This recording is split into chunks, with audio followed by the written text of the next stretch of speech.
fulltrúaráði ákveðum að halda landsþingi þar sem við vildum fá ungmenni á öllu landinu. Í fyrsta daginn þá byrjum við bara á skemmtilegu hópefli, hópurinn sést saman og við byrjum á að fara í leiki, hópeflisleiki, rosalega skemmtilegt og bara fara út fyrir þægindarammann. Í dag, sem sagt dagur nr. 2, þá fórum við að tala ungmennahús. Við viljum að þau hafi eitthvað til að halda í eftir að þau útskrifast úr grunnskóla, hafi eitthvað með þau eru í gangi gegnum menntaskólann og við viljum að það sé ungmennahúsin sko.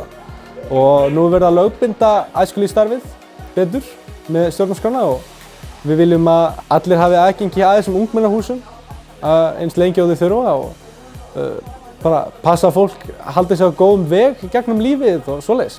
Já, niðurstöðurnar af landsþingi 16+ voru mjög jákvæðar gagnvart framtíð ungmennahúsa á Íslandi. Það er gaman að sjá hvað mikill kraftur í krökkunum okkar. Það er mjög mikilvægt að ungfólk skipuleggi eigið tómstundastarf og hafi leyfi sínum skoðunum að heyrast. Miklu frekar heldur en að sé verið að skipuleggja allt fyrir þau, heldur fái þau að taka mikið þátt í því. Þannig að mér finnst þetta bara einstaklega vel hennað.